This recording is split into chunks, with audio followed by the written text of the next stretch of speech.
Gripping testimony this week during the trial of 3 people charged in the death of a Nigerian college student in police custody.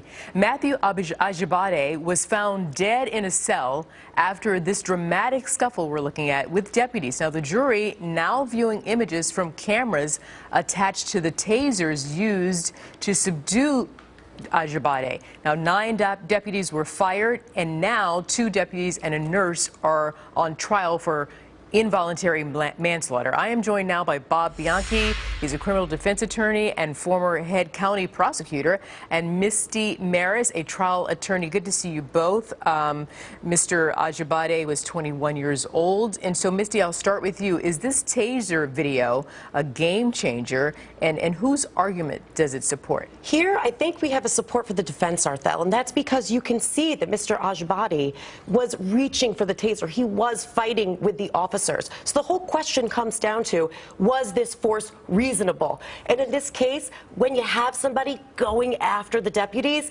it might be considered reasonable under these circumstances. Now, let's remember that one of the defendants, the primary defendant, is actually scrutinized because he tasered him when he was actually already confined. And that's really the subject of this upcoming trial. But this tends to show that this scuffle was partially Mr. Ajibade's doing. How do you see it, Bob? Well, listen, Misty brings up some good points, and certainly the defense arguments, but I don't see it as a former county prosecutor. The way I'd be looking at this videotape is that there's more than just the conduct of excessive force.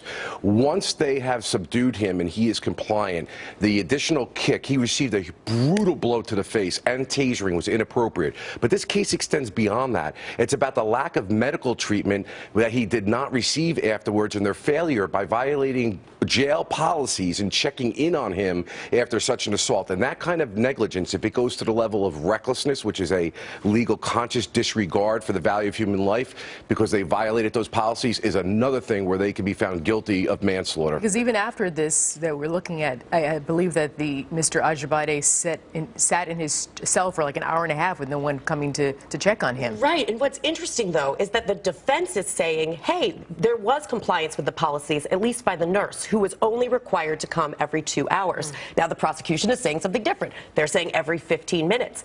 It's going to come down to the testimony as it unfolds, what the obligation really was. And Bob brings up an excellent point. Negligence, that's one standard. That means what would a reasonable person have done? Recklessness, to be criminally liable, recklessness is a total disregard for the safety and well-being of this person. It's a much more difficult standard for the prosecution to fulfill. So then, Bob, depending on the outcome of this trial, I mean, how significant might this be for the overall prison system when it comes to physical force used on people in custody? Arthur, that's a great question. The jail system is the underbelly of the criminal justice system.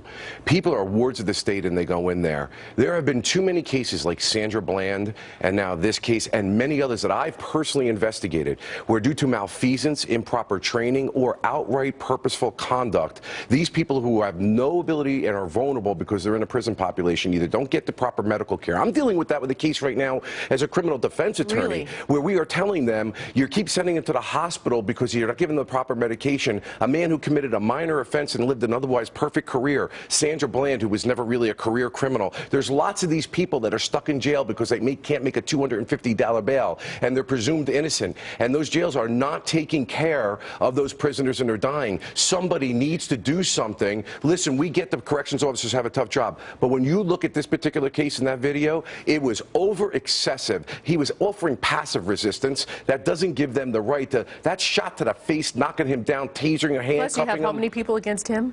It was, look, they have a right to be able to protect their safety. But if you look at that video critically, at the time he was taken down, was he really a threat to anybody?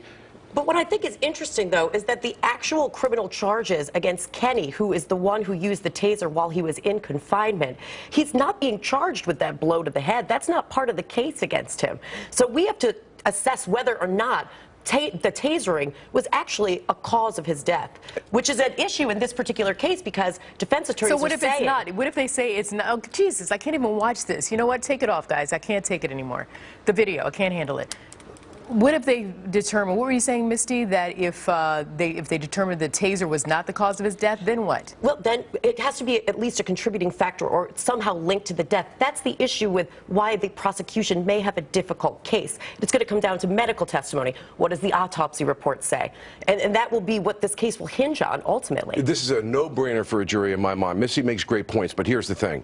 It's not just the taser. It's the combination of the force that was being used, the taser, and the lack of medical care, and he died in their custody as a result of the use of force, and that's where it's reckless in the idea that it was an extreme indifference to the value of human life. Look, we know in the use of force continuum, when we would train as prosecutors, these actions have the ability to cause somebody to die, and they need to make sure that after they employ those forces, whether they're right or wrong, that they're making sure that this person is okay. And I do think Bob brings up a great point, and that's, let's look into the prison system. Let's make sure everybody's trained to know exactly when and how to use force and when to use the taser, and revamp that way, because we can't keep having these tragedies occur. And you know what, Arthur? It's really very sad. And I agree with that. And I'll tell you what, I personally have been involved in situations in which I've tried to get courts. I'm dealing with one right now. I've tried to contact the Department and the Commissioner of Corrections to say, we have a person with a severe medical injury who committed a nonviolent offense, who's never been in trouble before, and the jail cannot take care of him medically, and he's been sent to the emergency room on 2 times,